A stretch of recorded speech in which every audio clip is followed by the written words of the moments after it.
말씀드리고 싶었던 게 삼성전자가 있고요. 삼성전자 우라고 써 있는 게 있거든요. 지금 75,000원 정도 됐고 삼성전자 우선주가 6만 원 가까이 하고 있는데 그냥 보통 주가 더 비쌉니다. 그럼 왜 더 쌀까? 의아할 것 같아요. 안녕하세요. 재테크 숟가락 김나영입니다. 지난번에 N투자에 대해서 얘기를 했었는데요. 그런 거 활용해가지고 쓰고 계신지 궁금합니다. 새해에도 또 만나게 되어 반갑습니다. 이번에는 주식 기초편 들어가게 됐습니다. 주식 굉장히 많이들 투자를 하시잖아요. 그런데 주식이 변동성도 크고 위험성도 큽니다. 아예 그러면 위험하니까 주식을 하지 않겠어 하는 것도 좋은 방법은 아닌 것 같아요. 물가가 연 3%만 올라간다고 해도 24년이 지나면 돈의 가치가 반토막이 나거든요. 그래서 그런 의미에서도 투자는 좀 필요한 게 아닌가 싶은데요. 투자하기 전에 경제 흐름도 알고 또 기업들에 대해서도 좀 공부를 해보시는 게 어떨까요? 지금 여러분이 재테크 숟가락 보시는 것처럼요. 여러분 뉴스에서 시가총액 들어보셨을 것 같아요. 줄여서 시총이라고 하죠. 시총이 얼마 뛰었다. 또 우리나라에서는 시총 가장 큰 기업은 삼성전자다. 이런 얘기 들어보셨을 것 같은데요. 여기 보시면 지금 10대 기업이 나와 있습니다.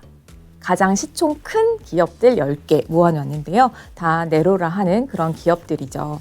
그러면 시가총액이 뭘까요? 이게 항상 바뀌거든요. 근데 바뀌는 이유가 주가가 바뀌기 때문이에요. 그러니까 시가총액이라고 하는 거는 주식시장에 상장을 해놓은 그 기업의 주식들의 총 액수를 얘기를 하는데요. 그러니까 주가하고 발행한 주식 수를 곱하면 나오게 됩니다. 그래서 삼성전자는요. 70억 개나 있대요. 주식이. 그래서 지금 보니까 한 7만 5천 원 정도 하는데 거기에 곱하기 70억 개 이렇게 해서 시총이 나오게 됩니다. 삼성전자가 8만도 갈 거야, 9만도 갈 거야 이런 얘기들도 있는데 한 주의 가격이라고 할 때 그게 주식을 이야기하는데요. 네, 회사에서 주식을 왜 발행을 할까요? 보시면 하이브가 나와 있는데요. 신사옥을 만들고 싶다. 라고 한다고 생각을 해보세요. 그러면 돈이 필요하죠. 그런 걸 자본금이라고 하는데 자본금을 마련하는 방법은 은행 가서 대출을 받을 수도 있고 채권을 발행할 수도 있습니다. 그런데 대출을 받는 거, 채권을 발행하는 거 모두 이자 비용이 들어요. 그래서 다른 방법은 주식을 발행하는 건데요. 주식은 돈을 빌리는 개념이 아니라 너도 우리 회사 주인이 되게 해줄게 라는 개념으로 소유권을 판매하는 거예요. 만약에 하이브에서 총 100주의 주식을 발행했는데 제가 만약에 10주를 샀다 라고 하면 저는 하이브의 10%만큼의 소유권을 가지고 있는 겁니다. 그래서 보통 우리가 주식 투자할 때 내가 그 회사 주인이야 이런 생각은 잘 안 했지만 사실은 주식이라는 개념이 이런 개념입니다. 자, 그러면 여기 보시면 아까 봤던 그 시가총액 10위 기업이 있는데요. 말씀드리고 싶었던 게 삼성전자가 있고요. 삼성전자 우라고 써 있는 게 있거든요. 둘 다 올라가 있는데 둘이 같은 회사입니다. 왜 그러면 우라고 붙은 거는 뭘까 궁금하셨을 것 같아요. 이거는 우선주라고 하는 주식이고 써있지 않은, 우가 붙어있지 않은 게 보통주거든요. 근데 우선주라고 하는 거는 배당을 우선 준다는 거예요. 배당이라고 하는 거는 이게 우리가 주식회사에 주식을 샀다는 거는 그 회사 주인이 된 거잖아요. 회사가 영업을 잘하고 수익을 많이 내서 그것을 일부를 이제 나눠주거든요. 주주들한테. 그거를 배당금이라고 하는데요. 우선주는 그런 배당을 우선적으로 줄게라고 하는 거예요. 그런데 좀 신기하지 않으세요? 그냥 보통 주가 더 비쌉니다. 지금 7만 5천 원 정도 됐고 삼성전자 우선주가 6만 원 가까이 하고 있는데 그럼 왜 더 쌀까? 의아할 것 같아요. 그런데 우선주 같은 경우에는요. 배당은 우선적으로 주는데 의사결정권이 없습니다.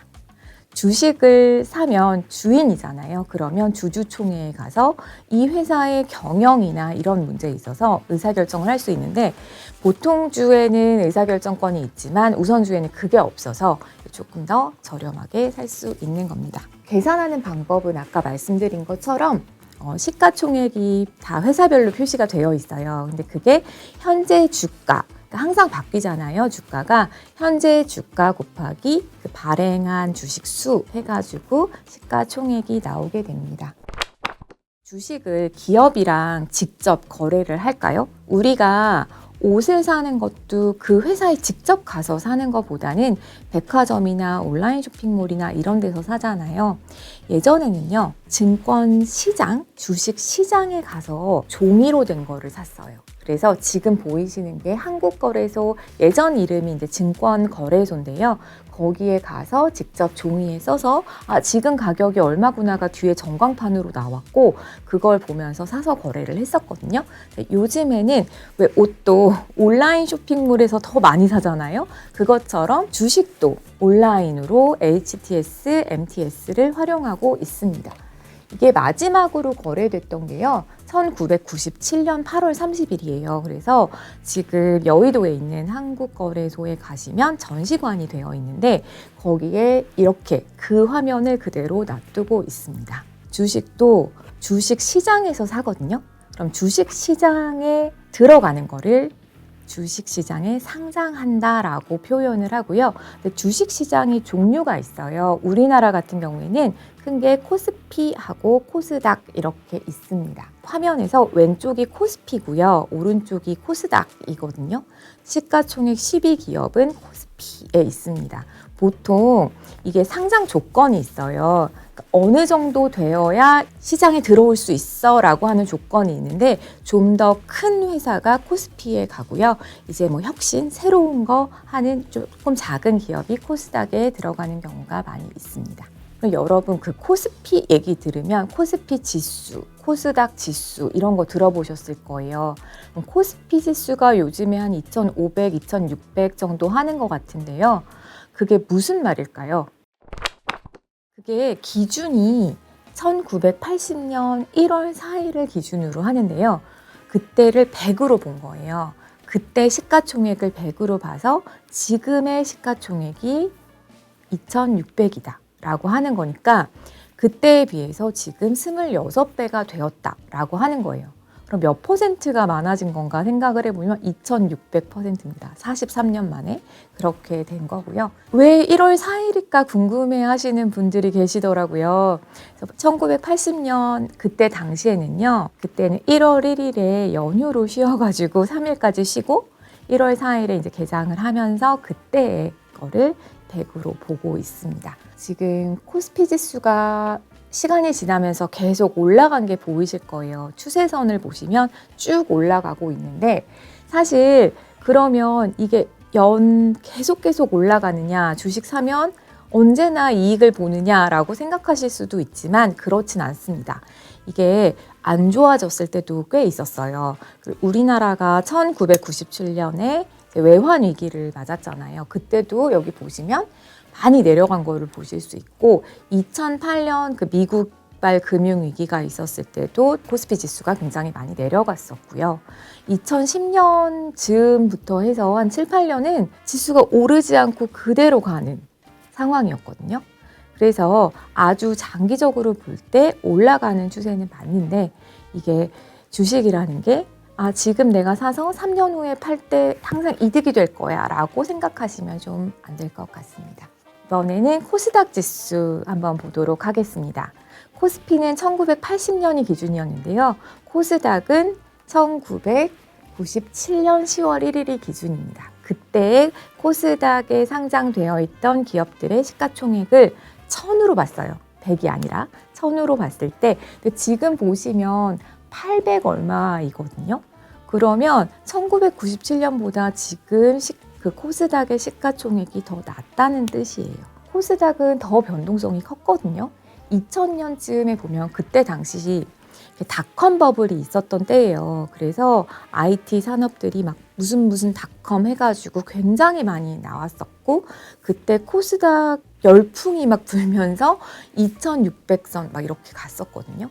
근데 지금은 아직도 1000을 못 넘고 있어요. 862 이 정도 나오고 있습니다. 네, 이번 시간에는 주식의 개념, 그리고 주식을 거래하는 시장의 종류도 좀 알아봤고요. 그리고 시가총액, 주가, 주가 지수 이 정도 얘기를 했습니다. 다음 시간에는 그럼 어떤 주식을 우리가 골라서 사야 할지를 좀 생각해 보려고 하는데요. 사실 그거는 제가 어떤 종목을 사면 좋다라고 얘기해 드릴 수 있는 건 아니고요. 그러니까 어떤 회사가 튼튼한지, 재무 상태가 괜찮은지, 수익은 잘 내고 있는지 이런 거를 볼 수 있는 지표들이 있습니다. 그래서 그런 지표들은 어떤 게 있고 그게 어떤 의미인지 좀 알아보도록 하겠습니다. 오늘 영상 재밌게 보셨나요? 재밌게 보셨다면 구독, 좋아요, 알림 설정까지 부탁드릴게요. 감사합니다.